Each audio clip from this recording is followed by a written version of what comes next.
Hi Toffee Blue, I'm Ric Wee from Malaysia, and this is my Everton and I story. I've been a fan and supporter since 1984.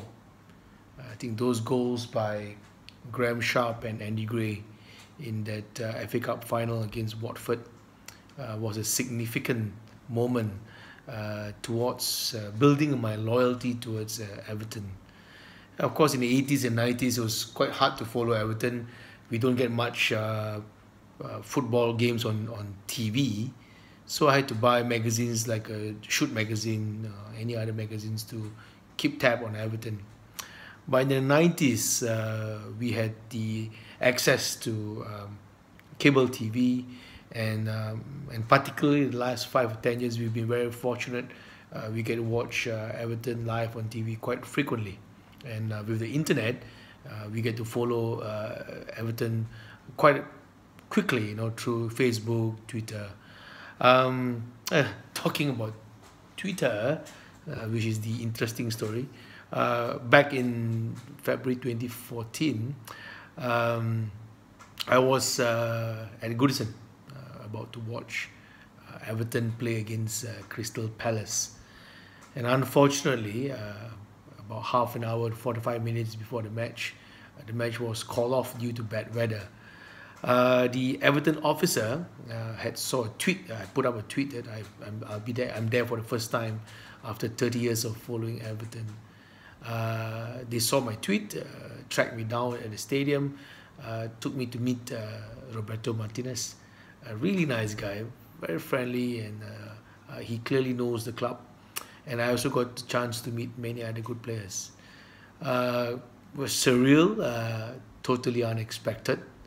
And it was really a nice touch by the club.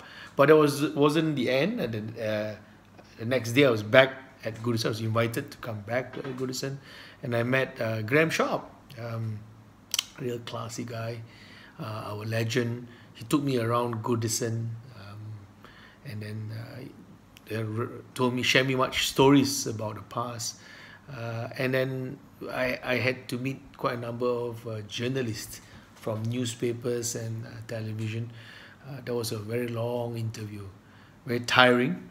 I enjoyed doing the interview, but most importantly, I was really proud that I could, speak up for Everton.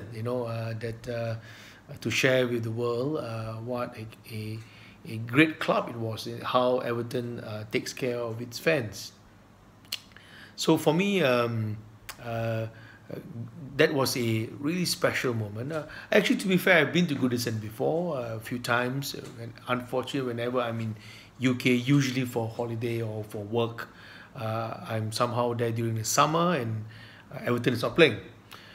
So after that aborted attempt to watch Everton against Palace, I was back to watch against Man City. Dufferbat and Everton had very kindly sponsored my flight back with my wife. We watched Man City.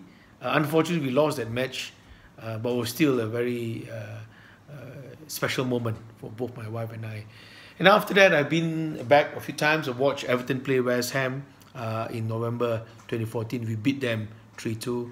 And recently in February 2017, Everton is by then under Ronald Koeman. We defeated Bournemouth 6-3. That was a really good game, and we totally outplayed Bournemouth that day.